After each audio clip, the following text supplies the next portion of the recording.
welcome to the February 7th, 2022 meeting of the Economic Development Committee. My name is Malcolm Graham. I serve as your chairman for today's for the committee and will be convening today's meeting. Before we get started, let's take the opportunity to introduce those who are online, and then we'll introduce those who are on the room. So we'll start with our vice chairman. Please introduce yourself, everyone that's online with us this afternoon. Ed Driggs, Vice Chair, City Council District 7.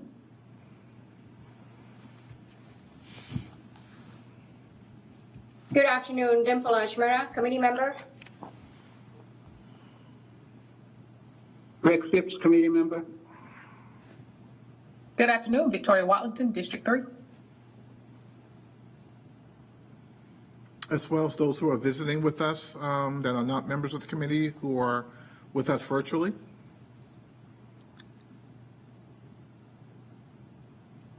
Good afternoon, Emily Cantrell, City of Charlotte Economic Development. Todd DeLong, City of Charlotte Economic Development.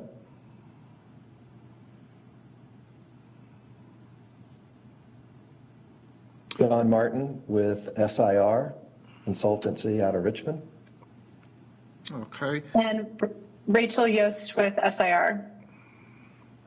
Welcome all, and then we'll have those who are with us in the Government Center, room 280, introduce themselves as well. Start with Corey. Corey Settles, Leader on Loan. Christina Thigpen, Deputy Director, Economic Development. Tracy Dodson, Assistant City Manager. Donata Jackson, Office of Constituent Services. Thanks everyone for being here today. We have one agenda item. I will turn it over to our Assistant City Manager, Tracy Dodson, to introduce the topic, and we'll get right into it. Ms. Dodson. Thank you, Councilmember Graham. Many of you may remember throughout all of 2021, I think we were having conversations about this initiative we call Hire Charlotte. And Christina and team have been really immersed in working with Rachel and John and a very large stakeholder group of local entities that are involved in the ecosystem to really come together to say, what are the opportunities when it comes to jobs and connecting people with jobs? And then what are our issues and what are our challenges, or where are the holes? And so as we have this new committee, we felt like it was important to bring some of this back to you, share where we are. The work is starting to conclude a little bit. And we just felt like now is a good time because hopefully over the spring and early summer, you all will see a lot more regarding Hire Charlotte. So with that, Christina, I will turn it over to you. Thanks, Tracy. We're really excited to share an overview of Hire Charlotte today. This has really been a collaborative process.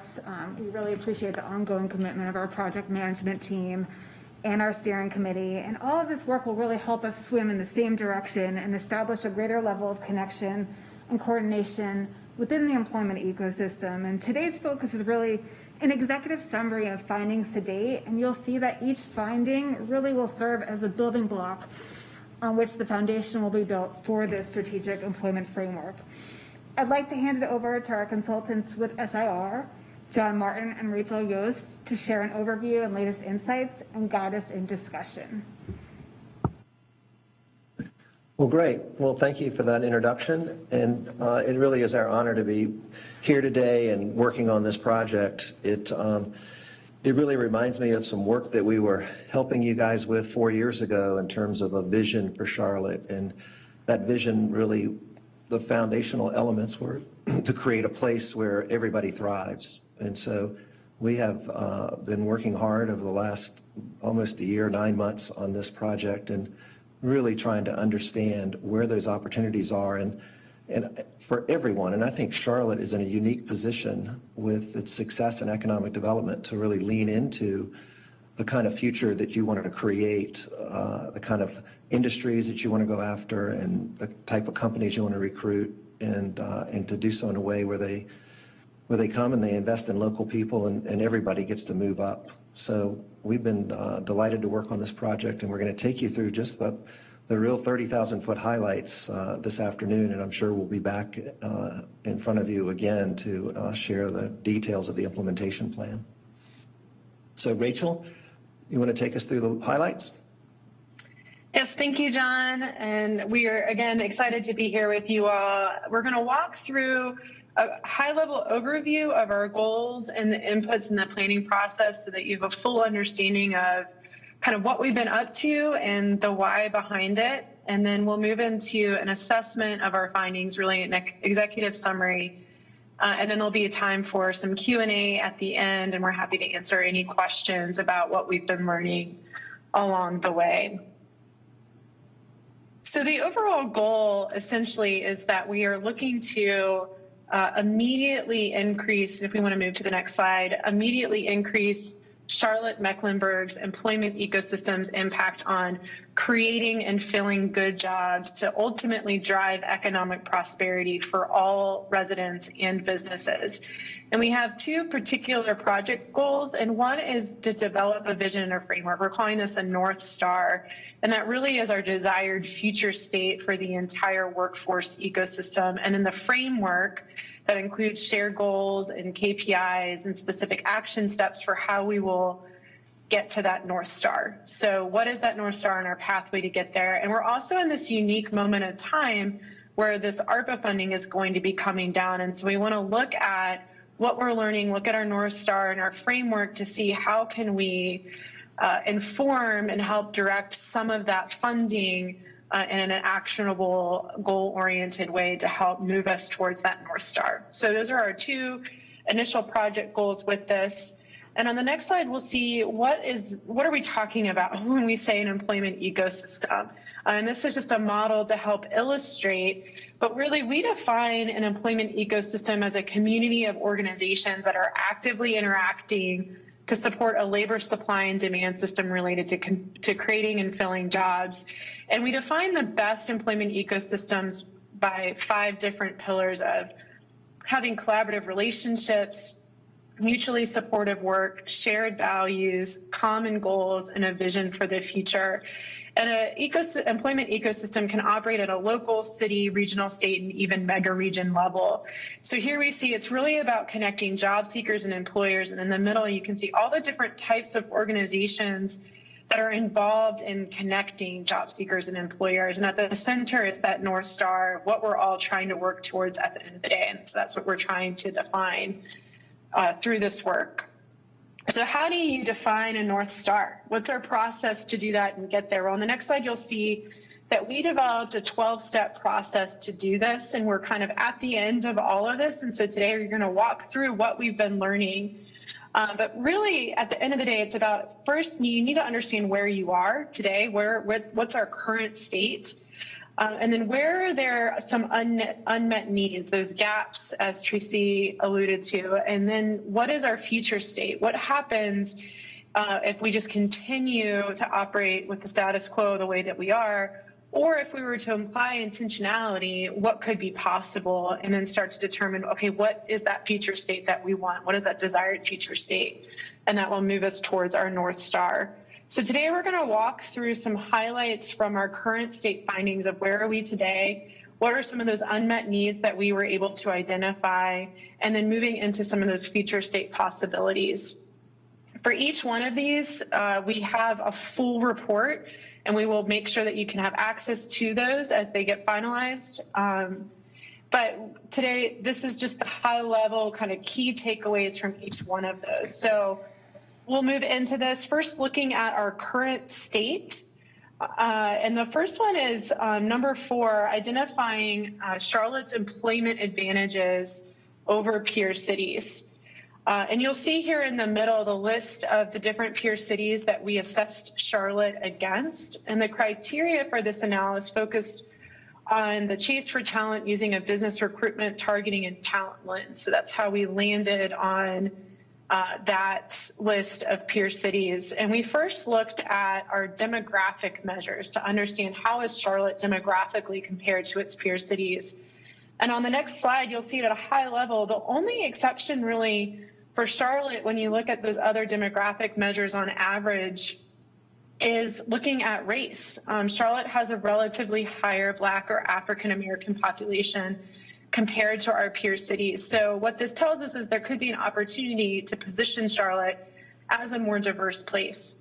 with a more diverse workforce. So that's a great opportunity for Charlotte to differentiate itself. We then looked at different growth measures. So looking at employment growth over the past 5 years, and then looking at projected growth over the next 10 years on the next slide. And we looked at this specifically against Austin, Raleigh, Tampa, and Denver, as they are, I would say, are what we're calling our core peer cities. And what you see in the middle there at that percent annual growth from 2016 to 2021 is that Charlotte has experienced 1.4% growth, annual growth over the past 5 years. The average annual growth is 1.36. So we've been growing at a little bit above average. So that's, great news that we've had this strong growth. I think we could all find that not too surprising. But then as we look to the next 10 years, and that projected annual percent growth, we actually see that the average is at 1.6%, and we're projected to grow at 1.5%. So we're starting to trail that average growth. And you can see that Austin and Raleigh are expected to experience some really strong growth over the next 10 years. So at the end of the day, what this tells us is that Charlotte has been experiencing really strong growth. We're going to continue to have strong growth, but we can't rest on our laurels because the competition is fierce and are growing at a really strong rate. And if we aren't intentional, then we might start to lose out. We also looked at some target industry sectors and occupation sectors against our peer cities, and also what we call a location quotient. And for those who aren't familiar with this term, a location quotient is a way that you can understand how you're performing in an industry or occupation kind of relative to national performance. So at 1.0, that means that relatively we're performing at the same level as the nation in that total for employment. So health sciences, our LQ is 1.0, so that means we're equally specialized in health sciences as kind of the rest of the nation.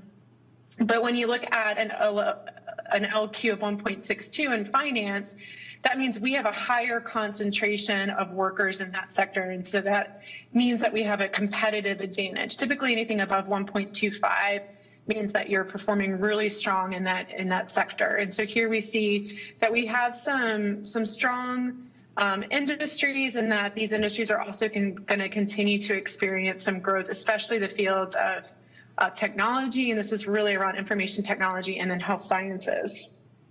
So from a peer city perspective, we have some strong advantages, but we also have some stiff competition, so an opportunity to continue to stay focused. We then looked at the current state of training and development. So this is really looking at those workforce development and education programs. And here we looked at some great work that was conducted by Charlotte Works, because we really wanted to make sure that this entire endeavor that we are undertaking is building on the great work that's already going on within the ecosystem. And so we did a robust analysis of other reports that have taken place recently. And the Charlotte Works assessment on the next slide really showed that there's a robust network of providers across the spectrum of education, human services, and the business and industry sectors. But there does appear to be some fragmentation, and it's a little bit disjointed, and there's often some duplication among the connection between points of access across partners, which to know where to go or how to affect and knowing where to go, or the availability of retention resources and advanced, which may strain employer business stability and job seeker career.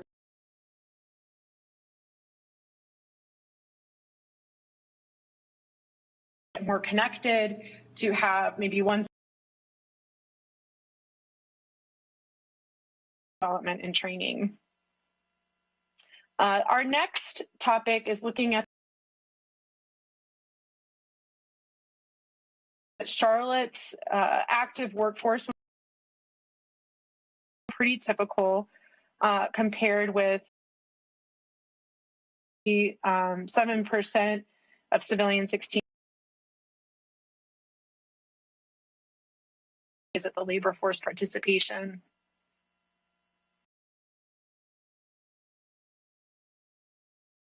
In industries, just by the sheer number of people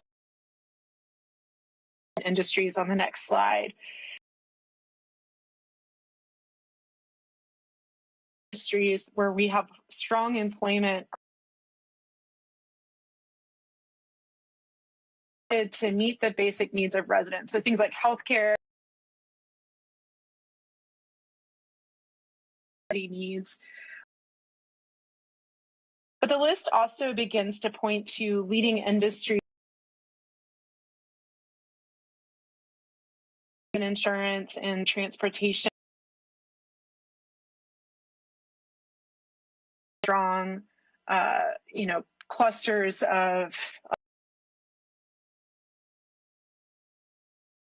We also looked at the total ad out there, and we found that there are a variety of skill education levels being advertised, which points to the complicated nature of the employment there. But one of the interesting things, there was a soft skills than hard skills, and this is and our results from some interviews we did with employers and looking at some of their needs.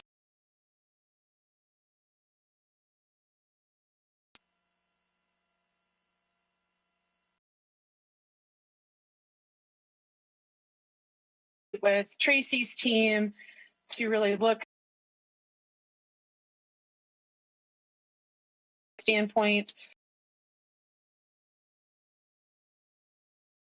recruitment system with a lot of different organizations.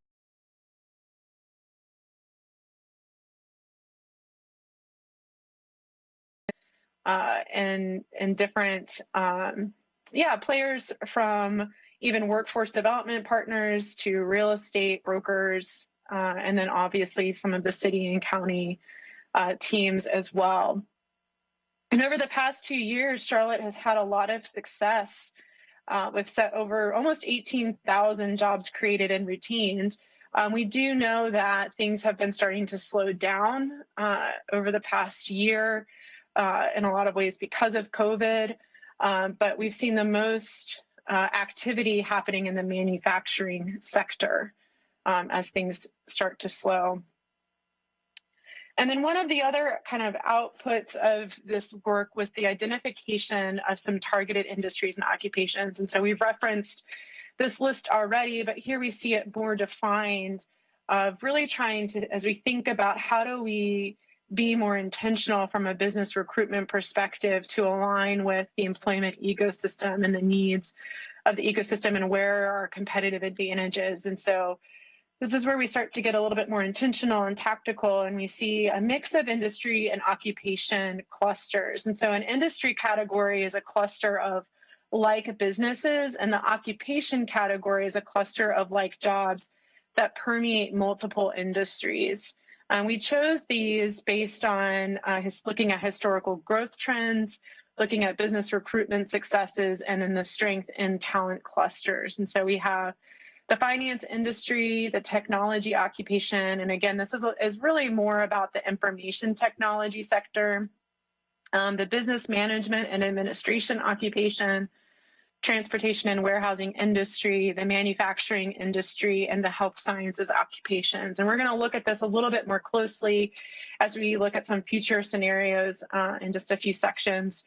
So you'll see a little bit of a deeper dive on those. And then the final element of the current state that we looked at was Charlotte's job seekers. And here again, we really analyzed some great work that had been done by Charlotte Works, looking at job seeker personas.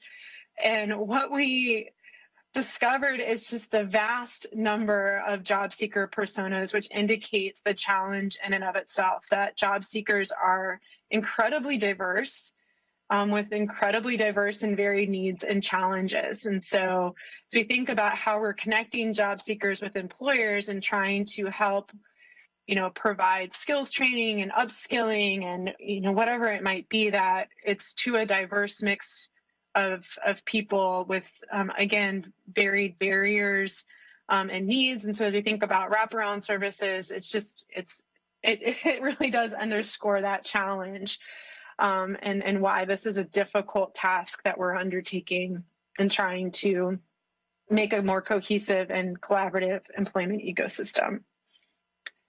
So that's where we are today in our current state. So then we want to start to identify more specifically some unmet needs. And here, if we flip forward a couple slides, we moved into a stakeholder survey. And here we did a survey that we shared out. We relied heavily on our project management team and our steering committee to share this survey with all the different types of stakeholders within the employment ecosystem, to have them assess how the ecosystem is performing and functioning, and specifically how it's performing across those 5 pillars that we mentioned at the very beginning that define an employment ecosystem. So vision for the future, collaborative relationships, mutually supportive work, shared values, and common goals. And we first asked them, overall, how would you grade Charlotte's employment ecosystem on a school grade? So that A, B, C, D, F. And what we found was that they graded the Charlotte's employment ecosystem with a C. So pretty average, I guess you could say. Now, we aren't failing, but we also aren't doing a really great job. Now, we have asked this question in other markets and have also seen a grade of a C. So not to be too discouraged, this seems to be a general challenge for a lot of communities, but it provides us an opportunity for improvement. And this is also a great foundational KPI for us to measure over time. So when we come, we start to put some of our work into action and our framework into action. And then in maybe 2 or 3 years, we conduct this survey again, and maybe we can find that we have reached a grade of B, and we can start to set some targets. We also asked stakeholders, if they could describe the ecosystem today, what are the words they would use? And there were some much more negative words like siloed or disjointed. And then as we asked them to say, okay, well, what 3 words would you hope would be used to describe the ecosystem in 10 years from now? And it was much more positive words like collaborative and innovative and equitable. And so a lot more hopeful words. And then we had them assess the pillars of an effective ecosystem. And what we found that in terms of importance, all were important, but a vision for the future and collaborative relationships topped the list as the most important pillars. And then we also ran these pillars in a regression against that overall grade to see where is the correlation. And again, all had correlation to that overall grade, but shared values and mutually supportive work had the strongest correlation, which means that as satisfaction in those 2 pillars increases, so should that overall grade. So it starts to help us know where do we need to focus as we look to this work. And one thing that was really encouraging and exciting for us was to see that vision for the future was seen as the most important, because that's what the work is all about right now. That's what we're trying to do, is develop that vision for the future. And so that really validated this process and what we're trying to do, and that people are supportive and back that effort. We also did a deep dive into each one of those pillars and asked them to rate a number of different attributes that kind of define, what makes up collaborative relationships, what makes up mutually supportive work.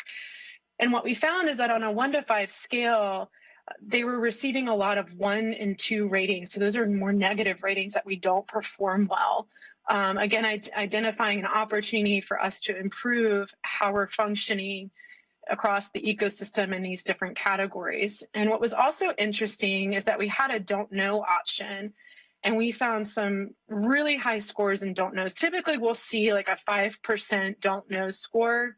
Here we saw don't knows in the 15%, 20%, 25% level.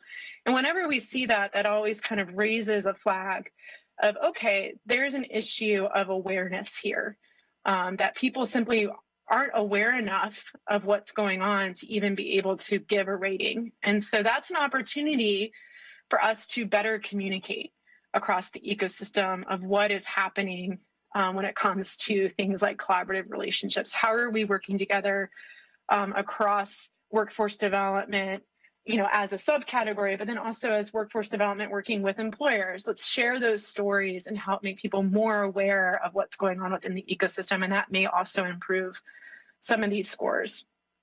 We also saw some divergence, but also a lot of alignment around our shared values, and then also along alignment on our common goals for the future.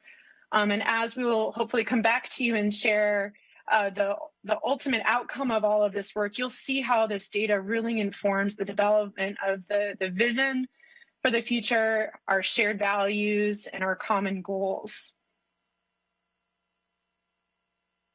We also conducted some employer interviews. There was a sense that employers are reluctant to take surveys because they're so busy, and we had some one-on-one time with about 15 different employers, and they were really rich discussions, and we did start to see some alignment in some of the challenges that they're thinking. But the first is that, apart from the number of employees needed, so a larger organization might have a larger base of positions that they're trying to fill, that they really are thinking more about the skills that they're looking for than the specific type of role. So things are really kind of identified around skills.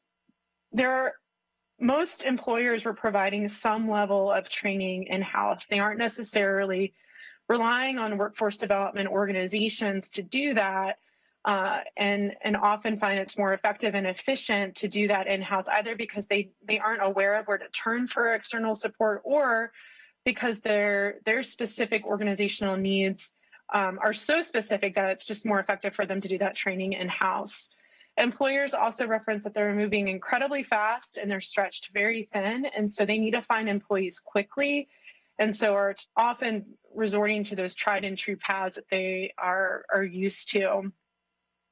And they expressed appreciation for having increased relationships where partners fully understand the specific skills they're looking for, that they understand how fast they're moving, and then can actively train up job seekers on a regular basis so that there's kind of a bench of talent ready to move into these roles as they become available.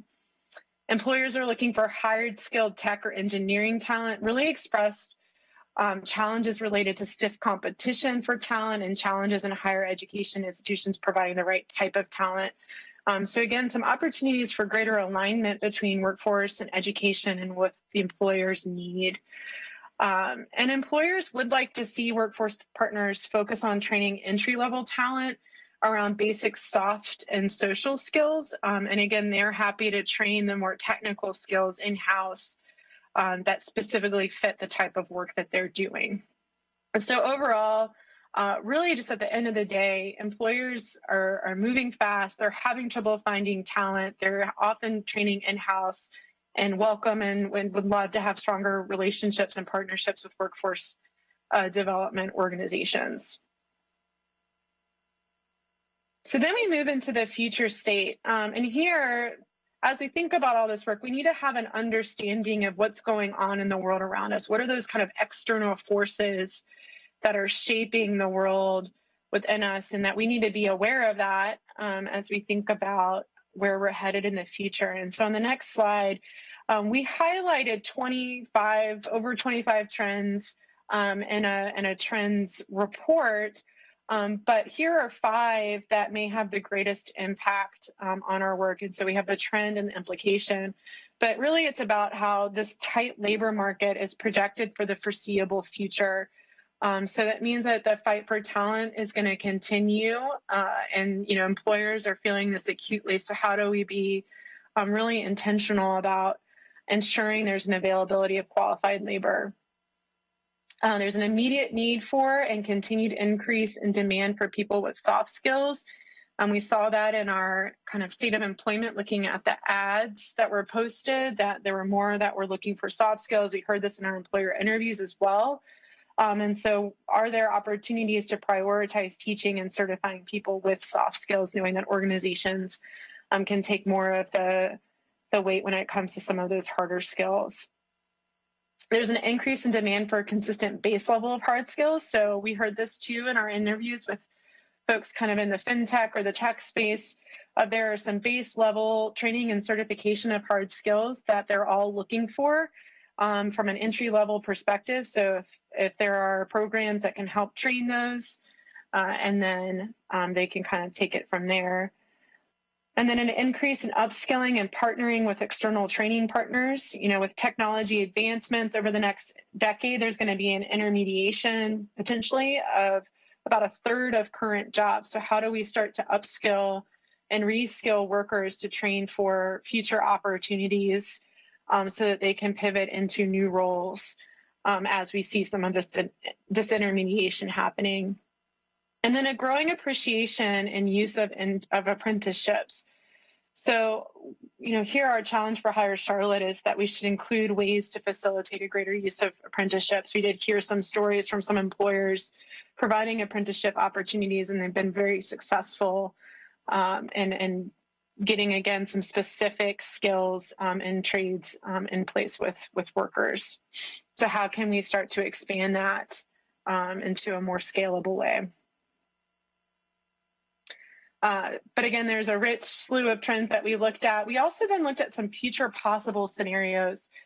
So this gets back to what we kind of mentioned at the beginning of this idea of what's going to happen without, you know, if we just kind of maintain the status quo, and then what might happen if we were to be more intentional, and what might that look like? So here we did some analysis working with Tracy and her team and analyzing some data from JobsEQ across these targeted sectors, these industries and occupations.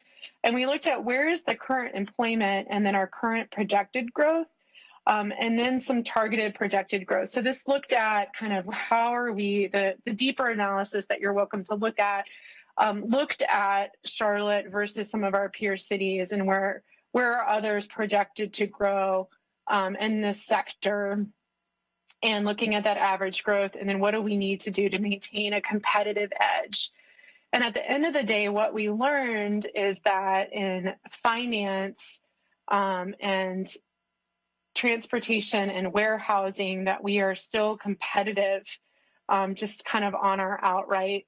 But to become more competitive and to not lose our place and our footing with information technology, with business management and administration, manufacturing, and health sciences, you'll see that we need to have a higher targeted projected growth. So that means that we need to be intentional about how we're thinking about our talent pipelines in these different sectors to make sure that we maintain a competitive edge. So this helps us, again, apply some intentionality, gives us something a little bit more tangible and targets as we think about how we want to grow our workforce. And the next slide, we just kind of provide a summary of what we learned here. And again, Charlotte is competitive with its peer cities in these different categories, but we are, in the areas that we are trailing, it's only by small gaps. And so we are well positioned to be competitive in each of these sectors. And again, finance and transportation and warehousing, we are already leader, projected to continue to maintain that kind of leadership position. And so the goal here should be to ensure that we stay competitive by having a robust and clear talent pipeline for future employees to easily enter the workforce in these fields. And as we think about upward mobility, which is one of the core goals, the key to mobility in these sectors is really creating pathways that will allow for multiple points of entry into the industry or occupation. And so this is something that workforce and education organizations have been aligning on, and that they will continue to in the future. So that kind of wraps up our high-level executive summary of looking at our current state, looking at our unmet needs, and then the future state possibilities. And again, we are using this data actively to inform the direction of where we want to head, of identifying that North Star, that desired future state, as well as our pathway and framework to get there, and what we're calling the job strategy framework. And again, it's informing our development and our defining our values, our vision, the strategic goals, and then the potential implementation programs that we could actually implement to move us towards that new North Star, to that desired future state. So that's where we are. We are in the throes of developing that framework, of really building out those implementation plans, and also looking at what are some of the implications as we think about the ARPA funding. So with that, we're happy to answer any questions, and I'll also open it up to John if there are any other remarks that you'd like to include. Rochelle, thank you very much for that presentation, for the work that you and your team have done thus far. So I will open it up for questions from members of the committee. Do we have any questions?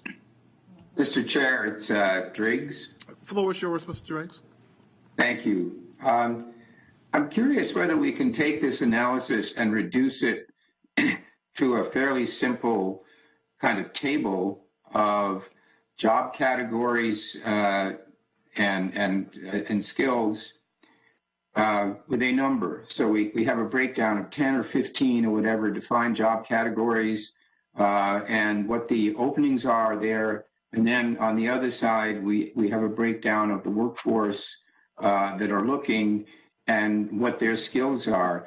It would just be interesting to me to see an attempt to line up where the needs are, where the talents are, and then recognize the biggest mismatches, if it will. So is there any way to take this work and try to reach an outcome like that?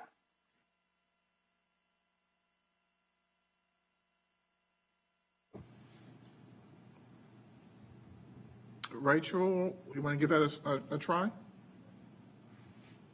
Certainly, I think that's a great question, and we're able to track some of those metrics. It's often not a perfect alignment based on some of how the data is available, but I think that is, something as we look at our reporting that we try to get to, and we can see how we can present that in a very concise way.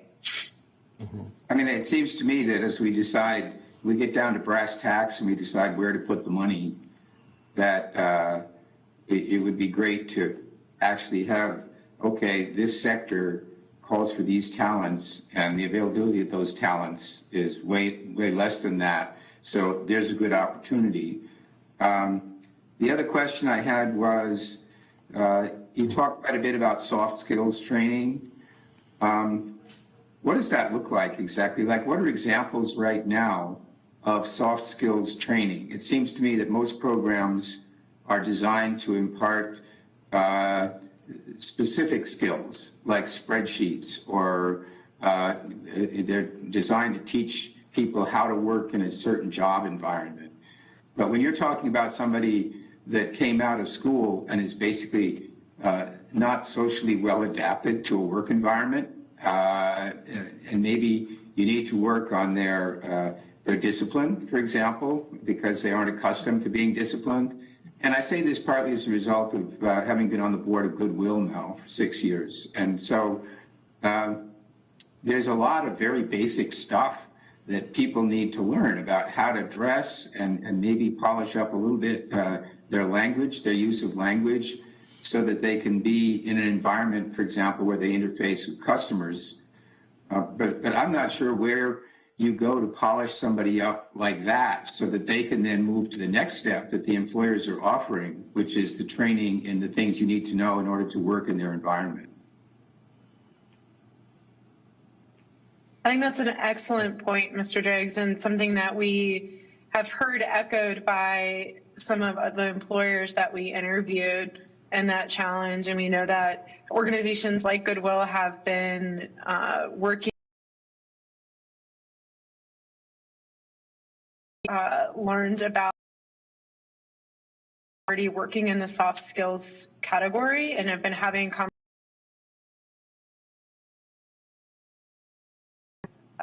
of take different organizations and identify training are they doing and where that. And we know that some of the programs that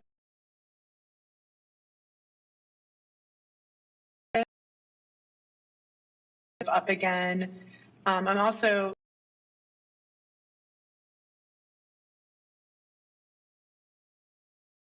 if you would like some more details of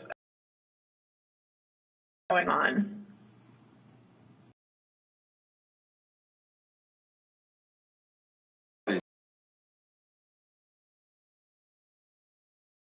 It's not necessarily a 4-credit course, but you know, what programs do they have? And finally, been talking a lot lately about apprenticeships, and I'm interested that you mentioned them here. That pays for employs people, it pays them while they're in training, and then when they're done. For an example, I think with Mr. Bakar in fintech, and provide paid training for a while and then placement. But however we define it, at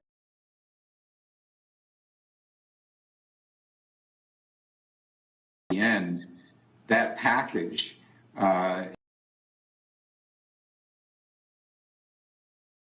with the school system right now, and they're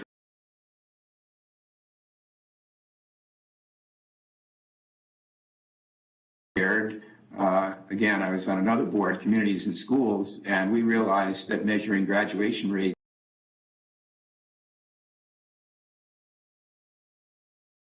the students' readiness to do something beyond school was often doubtful, and the community college was saying for remedial training of a lot of high school graduates before they were ready.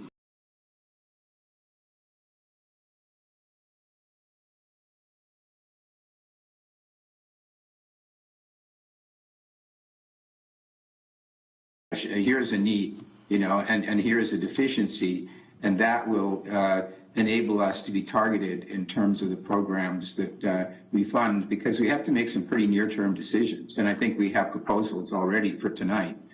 But we need to join up what we're doing in the very short term with our ARPA funds, with the work that you're doing and the vision that you have for longer in the future. John, how are you? I'm doing great. Good. A lot of your comments, I felt like you were right there with us in a lot of the meetings we're having.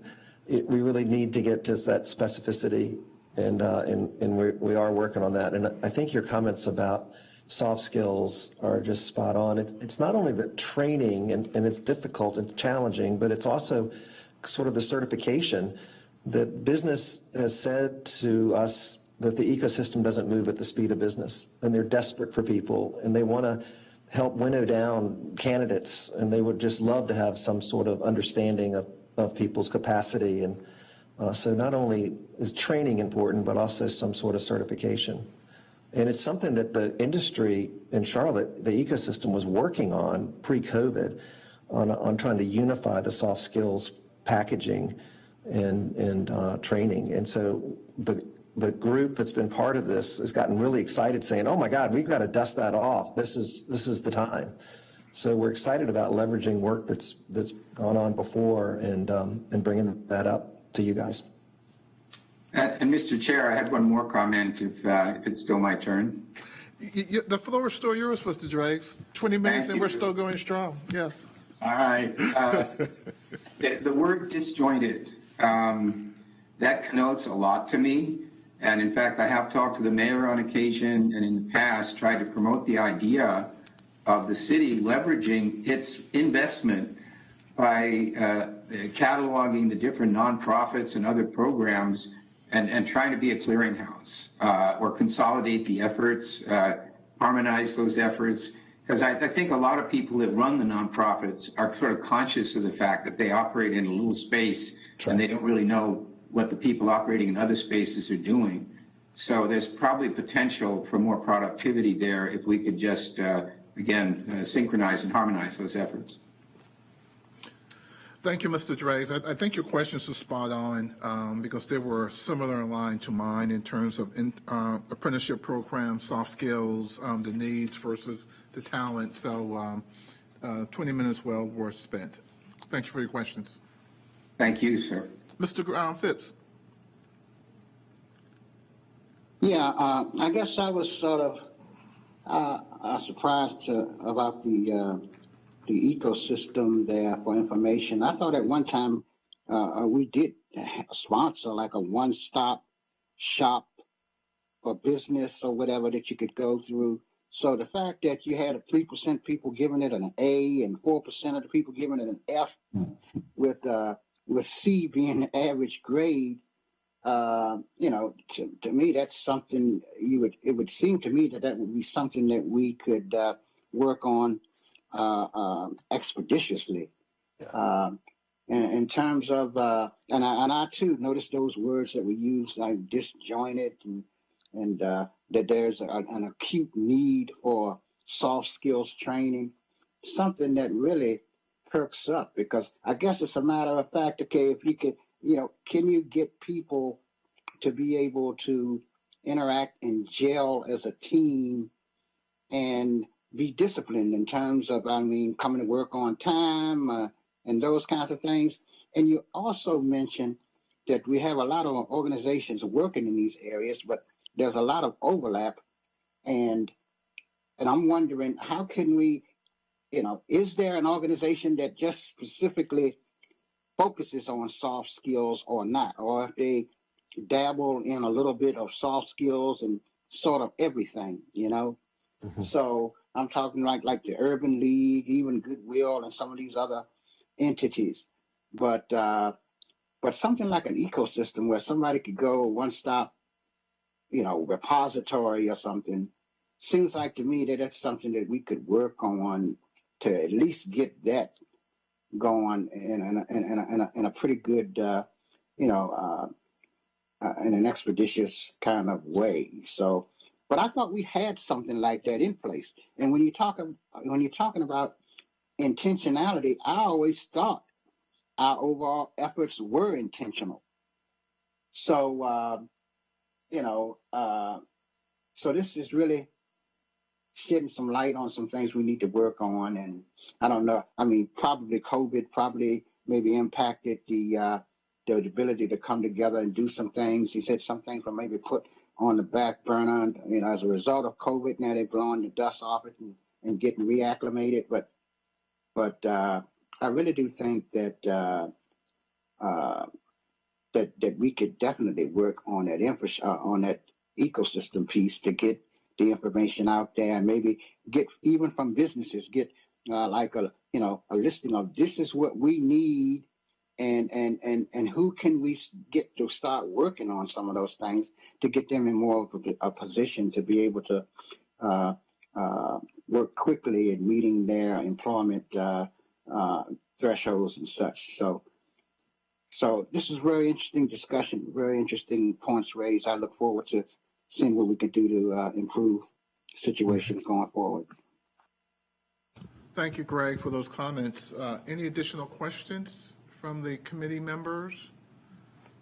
And I guess I got one, and I guess I'll share my age. When I first graduated from college, I got a stack of about 30 resumes, put on a suit and tie, and walked up and down Trade and Tryon Street handing out resumes to HR offices who were open to the public, and was able to talk my way into interviews and let people see the product right in front of them. Those days are over, and so help me understand how, going back to Ed's point, how do we begin to, in a very formal way, match the needs, right, versus the talent out there, and for people not to be just kind of thrown away by the computer that are looking for jobs that may be exactly what that employer is looking. How do we make it a little bit more human? I guess is the question that I'm throwing out there. I talk to a lot of young people all the time, and that's what they're saying, that they fill out these applications for the jobs, and it goes into a black hole and never to be heard from again.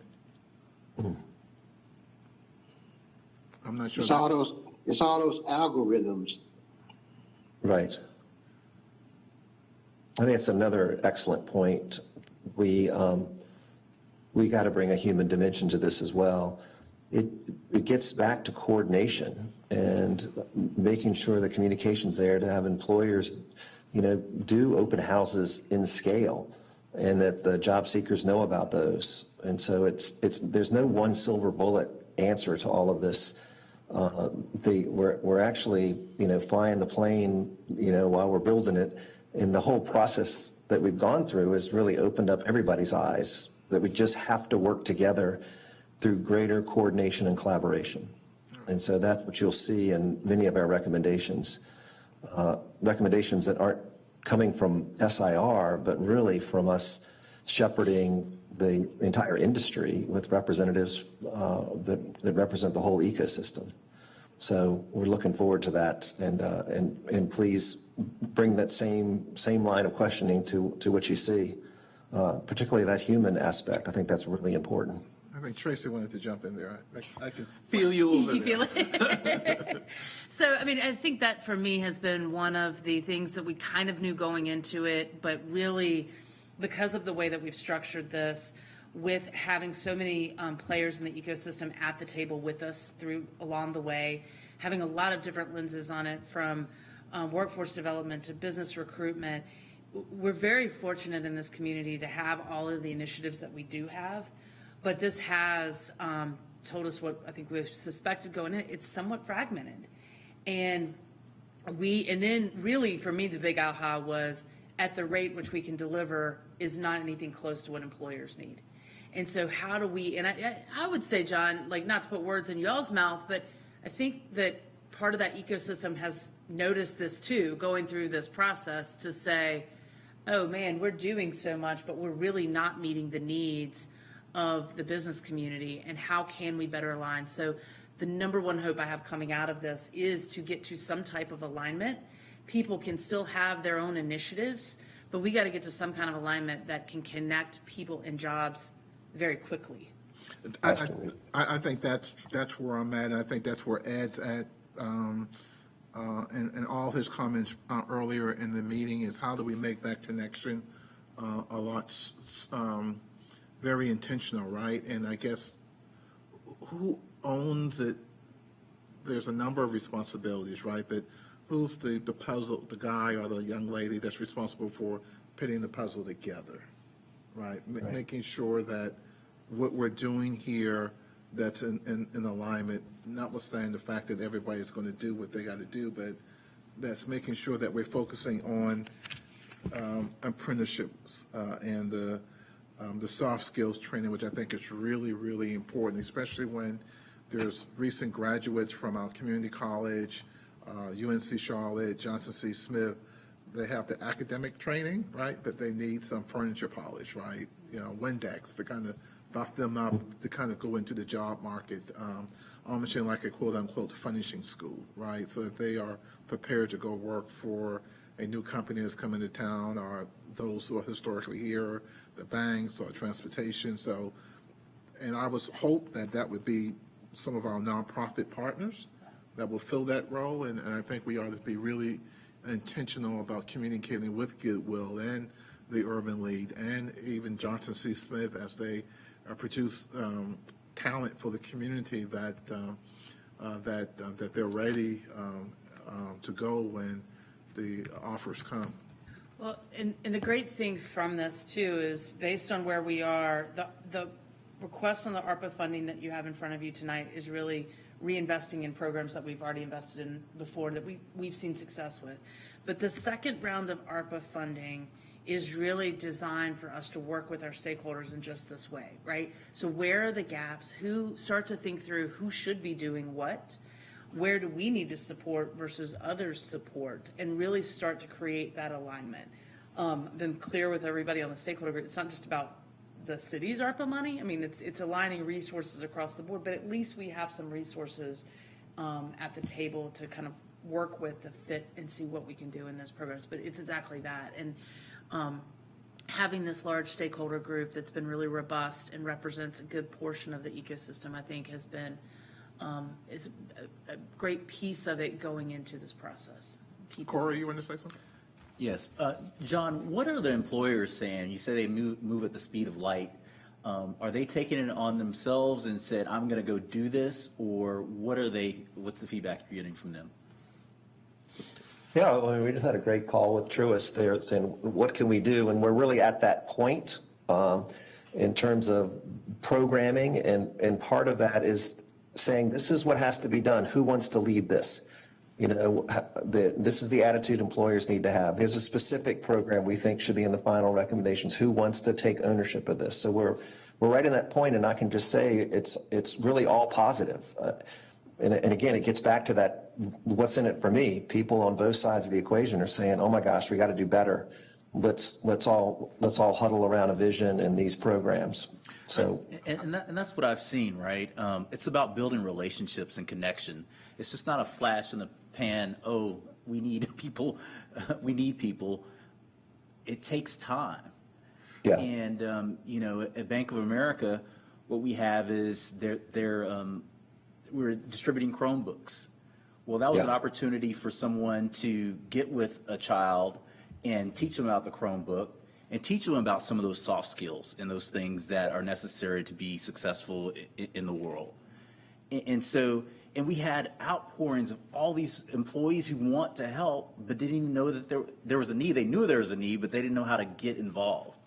So Right. I think that is one of the things that we need to look at is how do we build relationships? Because it's just not going to be a program. It's going to be boots on the ground, you know, day by day, reinforcing these soft skills and these things that need to happen on a daily basis. I think you're right, Corey, on a number of fronts. Certainly kind of long-term, right? This is a marathon, not a sprint, right? We'll be doing this for a while. There needs to be continuing support, education, and a check-in spot for all the employers. Now, historically, Tracy's going to laugh when I say this. It used to be the chamber, right, where all things kind of checked in there, right?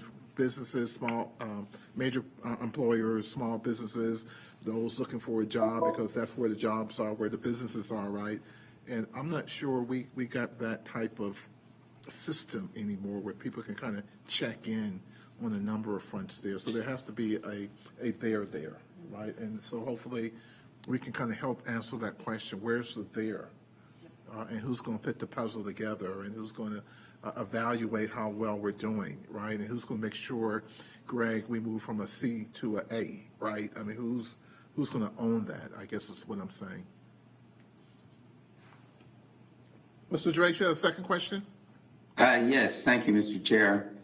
It seems to me like we ought to have some sort of employment exchange concept. And I don't know whether the city operates this, but if the city were to ensure that anybody who is looking for a job can be interviewed in person by somebody who is knowledgeable, and that person would write a reference or a review as appropriate that employers would respect. Because if people are finding that they can't even get in to be seen in person, then maybe we can help with the screening process and we can try to start matchmaking. Again, I don't know how much of this already exists, but that office would also be the one that knew about who the employers are, who the nonprofits are, and was just, again, a sort of a clearinghouse that gave the would-be employees someone to talk to and a place to go, and then had all of the resources or the job openings or whatever available to them. So in order to make this operational, it seems like it would take something like that, because otherwise we keep having these conversations. One thing I did want to ask Tracy was, where is the county in all this? Wouldn't they look upon some of this as being in their jurisdiction? They have participated in the stakeholder group with us, so they are working alongside with us on this work. Now, we haven't gotten to the place yet with recommendations. Do we say who does what? But they have very much been a part of the process with us. So do they have ARPA funding that they might use in partnership with us? They potentially could. Like I said, we haven't gotten to the point where we've said, well, hey, we want to put our money towards this. Would you consider putting your money towards that? Or they've come to the table and said, this is where we want to invest our money around this initiative. But I would think that as we start to shape out very specific recommendations, that's the next round of conversations that we would have. As I've told you before, I think we invest huge amounts of money in housing, and in basically trying to sort of make housing accessible. And I think we could well afford to spend more money on helping people to be able to pay for housing themselves. Yeah. And that's what this is about. And when you look at the way the numbers line up in terms of the size of the investments we make, it's very lopsided. Yep. So I hope there will be more activity for us that comes out of this whole process, and more investment, frankly. You know, even though I'm the small investment guy, I would probably divert some funds, a small percentage of the money we invest in housing right now, into these jobs programs, because the people who get jobs through these programs don't need the affordable housing. Thank you. Thank you, Ed. Greg, floor is yours. Yeah, have we as a city, have we ever convened like a business, a stakeholder group on occasion so they can describe to us what they're seeing after an analysis, I guess, in their, human resources and different aspects of their operations, what they're seeing and what they need, or was this a part of that stakeholder group that you described that has been going on for over the last year or so? But specifically, has we as a city convened, I don't know, semi-annually or something, a group of leaders to say, okay, this is what we need, this is what we're seeing, this has been our experience, this is what we think that needs to be improved? Has that ever been done on even a small scale by the city of Charlotte? Councilman Phipps, this whole process has included really listening to the voice of business and on an ongoing way as part of the steering committee and project team, but also through a series of one-on-one interviews and then through a survey.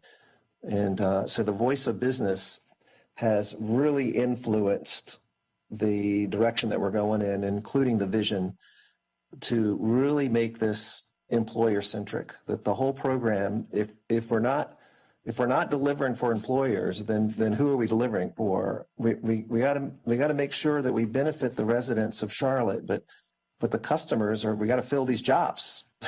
And so that's what we're listening to them in a big way. And I think they've had a profound influence on how we're shaping the final vision in some of the programs. But it's a great point. This is a customer-centric program, or has turned into one. Okay. If there's no more questions from the committee members, John and Rachel, we thank you for this interim report. So I gather there will be a final coming, right? Yes, sir. Interim, right? So we look forward to that. And I think you heard the comment staff that many of the members have indicated, and I'll just kind of repeat them as I heard them one more time.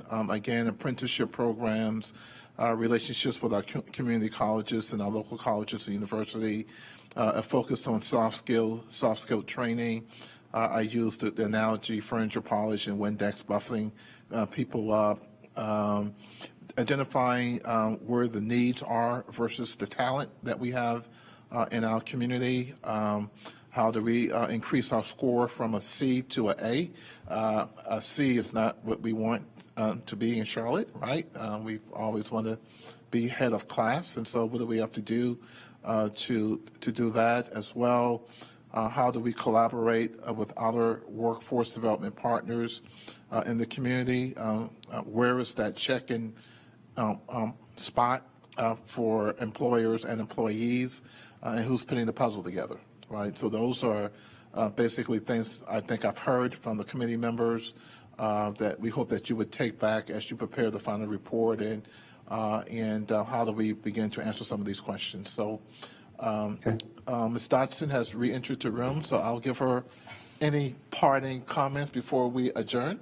But I think we've recapped. I did. Thank you. I think we recapped it where we need to be, and we look forward to getting the final report. Great. All souls and mine are in line, so I think we only have one agenda item, so we are done. Goodbye, everybody.